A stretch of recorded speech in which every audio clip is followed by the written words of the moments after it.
তো আলুটা দিয়ে আমি জাস্ট একটুখানি কেটে দেবো।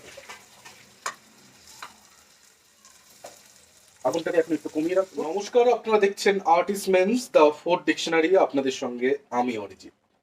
আজকে এসেছি খুব সাধারণ বাঙালির অতি প্রিয় একটি রেসিপি নিয়ে, আলু সেদ্ধ, আলুর চোখা, বা আপনারা বলতে পারেন আলুর ভর্তা। তো আর্টিস্টমেন্সের রান্নাঘরে আলুর ভর্তা, আলু সেদ্ধ মাখা বা আলু চোখা কি করে তৈরি হয় সেটাই কিন্তু আপনাদের সঙ্গে তুলে ধরবো। তো সর্ষের তেল দিয়ে নিলাম, খুব তাড়াতাড়ি চটজলদি রান্নাটা হয়। আগুনটাকে বাড়িয়ে নেব। তো আমি তেলটা গরম হতে হতে যেটা দুটো আলু আমি সেদ্ধ করে রেখে দিয়েছি। তো দুটো আলু সেদ্ধ রয়েছে, আমার কাছে কিছুটা পেঁয়াজ কুচি রয়েছে, আমার কাছে কিছুটা রসুন কুচি রয়েছে, আমার কাছে রয়েছে কাঁচা লঙ্কা কুচি। তো এই সব দিয়ে আমি বানাবো আজকের আলু সেদ্ধ মাখা, আলু ভর্তা, বা আপনারা বলতে পারেন আলু চোখা। তো এটার মধ্যে আমি আরেকটা জিনিস বলে দিই, আপনারা বড়িও অ্যাড করতে পারেন। তো ডালের বড়ি একটুখানি ভেজে নিয়ে আপনারা ভেঙে মানে ক্রাশ করে আপনারা এটা ইউজ করতে পারেন। তো আমার কাছে বড়ি রয়েছে কিন্তু আমি বড়ি দেবো না আজকে, তো আমি প্লেন এইভাবেই করব। তো তেল আমার গরম হয়ে গিয়েছে, তো আমি রসুনটা দিয়ে দিলাম। রসুনটা একটুখানি লাল হয়ে ভাজা ভাজা হলেই আমি পেঁয়াজটা দেবো।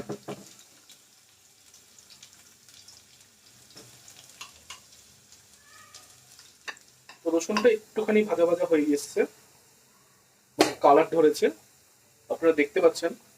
তো আমি পেঁয়াজ কুচিটাও দিয়ে দেবো এবার।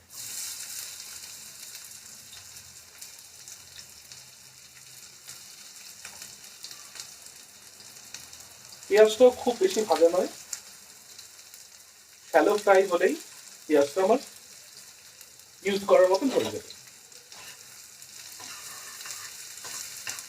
তো পেঁয়াজটাও ভাজা হয়ে গিয়েছে, পেঁয়াজটা শ্যালো ফ্রাই হয়েছে, কাঁচা লঙ্কাটাও আমি দিয়ে দেবো।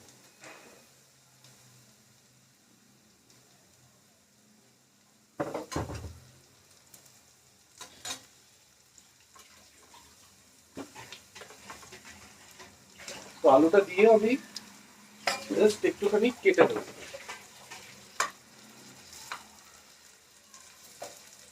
আগুনটাকে এখন একটু কমিয়ে রাখবো।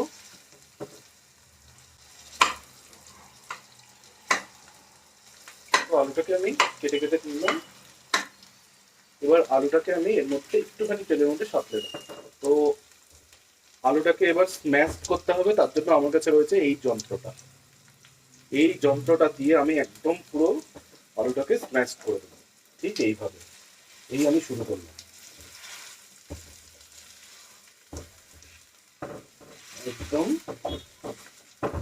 এইভাবে।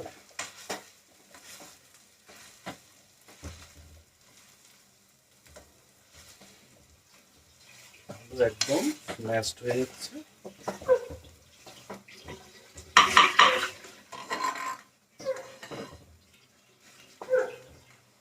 আলুর ভর্তা বা আলুর চোখা।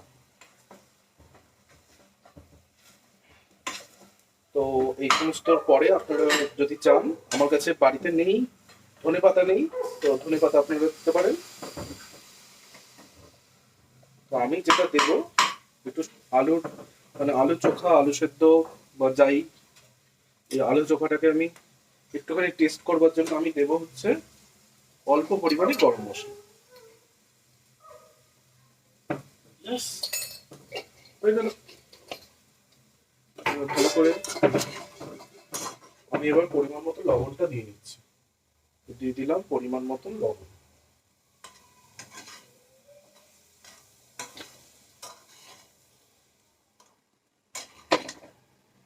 তো একবার সামনে থেকে দেখে নিচ্ছি। আপনারা দেখলেন আলু সেদ্ধ মাখার রেসিপি। তো আপনারা বাড়িতে এইভাবে তৈরি করুন, আপনাদের পরিবার পরিজন কাছের মানুষদেরকে পরিবেশন করুন, এবং অবশ্যই অবশ্যই আমাদের ভিডিও কেমন লাগছে আপনারা অবশ্যই কমেন্ট বক্সে লিখুন, আপনাদের মতামতগুলো জানান। তো আর্টিস্টমেন্টসের এই ভিডিও এখানেই শেষ হচ্ছে। আপনারা কিন্তু ভালো থাকবেন, আমাদের পাশে থাকবেন,